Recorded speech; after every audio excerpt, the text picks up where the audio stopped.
অধ্যাপক আসিফ নজরুল উপদেষ্টা হওয়ার আগে এহেন কোনো বিষয় নাই যেখানে তিনি মত দিতেন না। বলতেন কোনোদিন যদি তিনি মন্ত্রী বা ক্ষমতায় যেতে পারতেন তবে সব সমস্যার সমাধান করে ফেলতেন এক তুড়িতেই। সৈয়দা রিজওয়ানা হাসানকে ঘন ঘন দেখা যেত রাস্তায়, খাল, নদী, সবুজ বাঁচানোর আন্দোলনে। তার মনের কথাও হয়তো ছিল আসিফ নজরুলের মতোই। কোনো এক অলৌকিক কিংবা হুমায়ুন আহমেদের গল্পের মতো তারা সেই ক্ষমতা একসময় পেয়েও যান শেষমেশ। কিন্তু কেমন হলো তাদের পারফরমেন্স? 100-তে কত পেলেন তারা?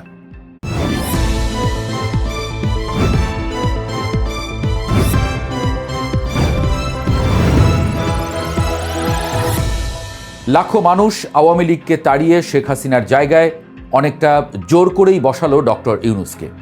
ঘোর সন্দেহবাতিক লোকটাও স্বীকার করে গেলেন এবার দেশের আসল উন্নয়ন না হয়ে যায় না।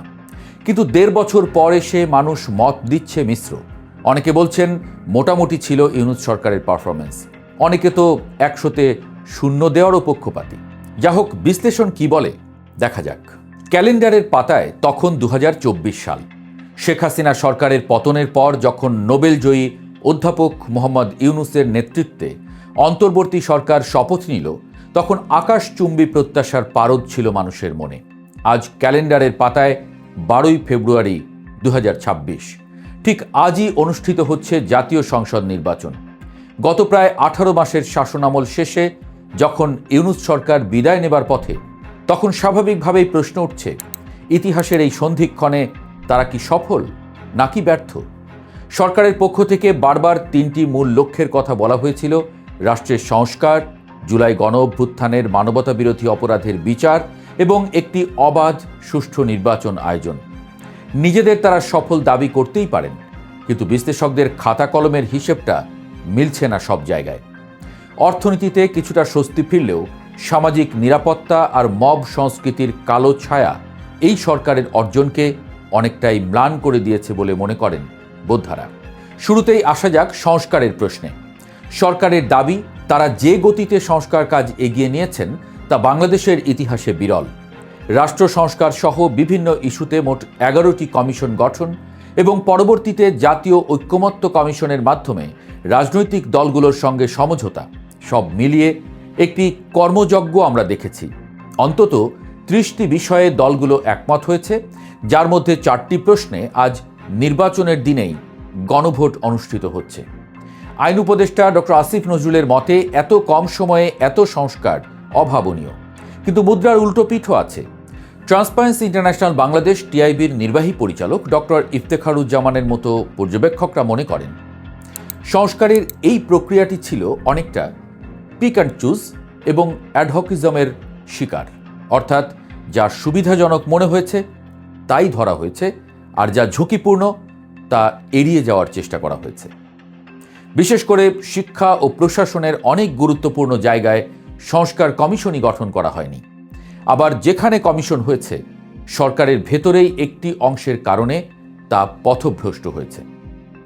আজ গণভোটে যদি না ভোট জয়ী হয়, তবে গত 1.5 বছরের এই সংস্কার উদ্যোগের ভবিষ্যৎ কি হবে তা নিয়েও রয়েছে ধোঁয়াশা।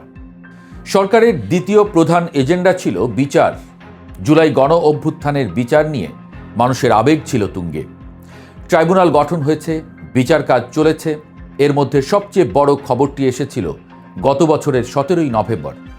আন্তর্জাতিক অপরাধ ট্রাইব্যুনালের সাবেক প্রধানমন্ত্রী শেখ হাসিনা ও সাবেক স্বরাষ্ট্রমন্ত্রী আসাদুজ্জামান খান কামালকে মৃত্যুদণ্ড দিয়েছেন এবং তাদের সম্পত্তি বাজেয়াপ্ত করার আদেশ দিয়েছেন।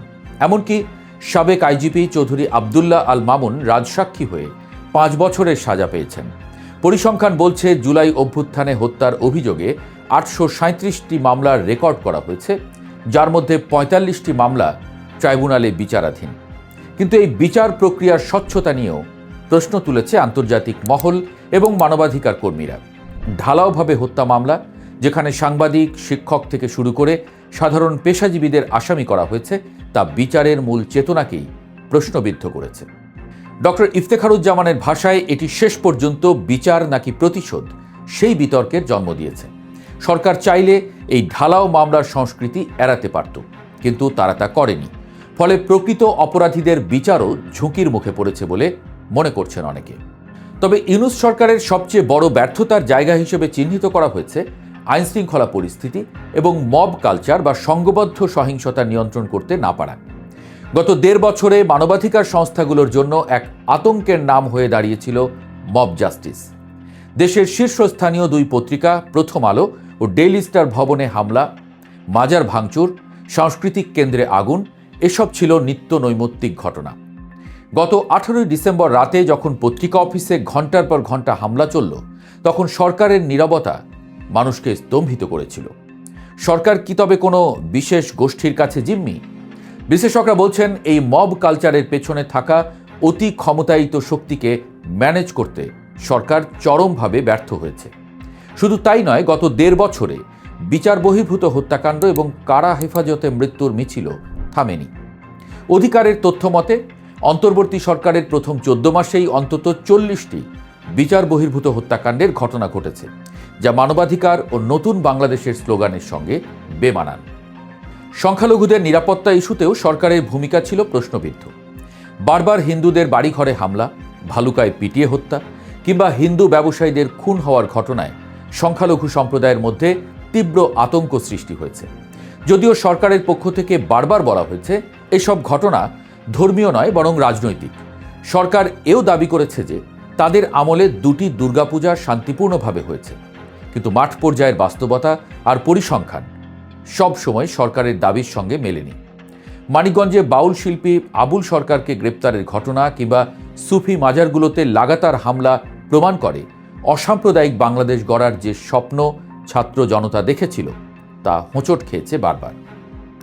তবে অন্ধকারের মধ্যেও আলোর রেখা ছিল অর্থনীতিতে।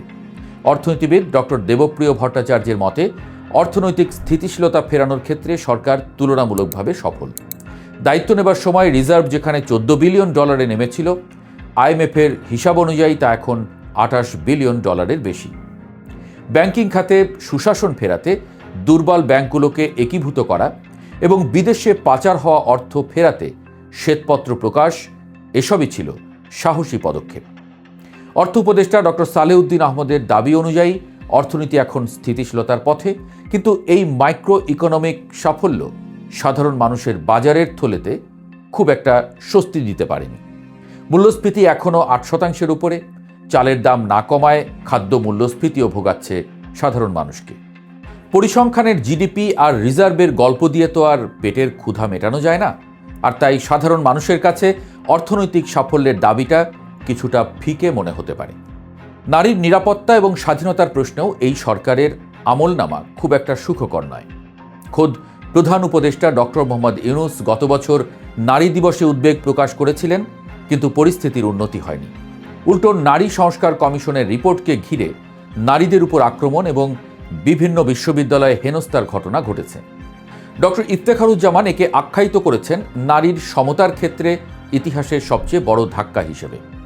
সরকার মৌলবাদী বা রক্ষণশীল গোষ্ঠীর ভয়ে নারীদের অধিকার রক্ষায় যে সৎ সাহস দেখানোর প্রয়োজন ছিল তা দেখাতে পারেনি, বা অনেক ক্ষেত্রে আপোষকামিতার পথ বেছে নিয়েছে সরকার। গণমাধ্যমের স্বাধীনতার প্রশ্নেও সরকারের অবস্থান ছিল দ্বিমুখী। একদিকে সাইবার সিকিউরিটি আইন বাতিলের কথা বলা হয়েছে, অন্যদিকে 167 জন সাংবাদিকের অ্যাক্রিডিটেশন কার্ড বাতিল করে আবারও তা ভুল বলে স্বীকার করা হয়েছে। সাংবাদিক আনিস আলমগীরকে গ্রেপ্তার কিংবা টক শোতে সমালোচনার জেরে চাপ সৃষ্টি, এসব ঘটনা প্রেস ফ্রিডমের উন্নতির দাবির সঙ্গে সাংঘর্ষিক। সরকার বলছে গুম খুন বন্ধ হয়েছে, পুলিশ বাহিনী এখন সক্ষম। বিচার বিভাগের স্বাধীনতার জন্য সুপ্রিম কোর্ট সচিবালয় অধ্যাদেশ জারি করা হয়েছে, যা বিচারকদের নিয়োগ এবং বদলির ক্ষমতা আদালতের হাতে ন্যস্ত করেছে। এগুলো নিঃসন্দেহে কাঠামোগত সংস্কারের ভালো দিক, কিন্তু বিচারালয় থেকে থানা সর্বত্রই দলীয়করণের বদলে নতুন কোনো গোষ্ঠীর প্রভাব বিস্তারের অভিযোগও কম নয়। বিশ্লেষকদের মতে ইউনূস সরকারের ঝুলিতে সাফল্যের চেয়ে আক্ষেপের পাল্লাটা বোধহয় একটু বেশি ভারী। রাজনৈতিক দলগুলোকে নির্বাচনের পথে নিয়ে আসা এবং একটি গণতান্ত্রিক প্রক্রিয়ার দিকে দেশকে ধাবিত করা তাদের অন্যতম সাফল্য। কিন্তু যে নতুন বাংলাদেশের স্বপ্ন নিয়ে ছাত্র জনতা রক্ত দিয়েছিল, যেখানে থাকবে না কোনো বৈষম্য, থাকবে না মব জাস্টিস, থাকবে মত প্রকাশের পূর্ণ স্বাধীনতা, সেই জায়গাটিতে পৌঁছতে সরকার অনেকটা পথ হারিয়ে ফেলেছে। অর্থনৈতিক ধস ঠেকানো গেছে সত্য, কিন্তু সামাজিক ও সাংস্কৃতিক যে ক্ষতের সৃষ্টি হয়েছে তা গত 1.5 বছরে তার শুকোতে কতদিন লাগবে তা সময়ই বলে দেবে। 100-তে তারা কত পাবেন সে রায় আজ ব্যালট পেপারে জনগণ দেবে। তবে বিশ্লেষকদের কেউ কেউ বলছেন তারা ফেল করেননি বটে, কিন্তু তাদের পাস মার্কটার চেহারা বড্ড গরিবী।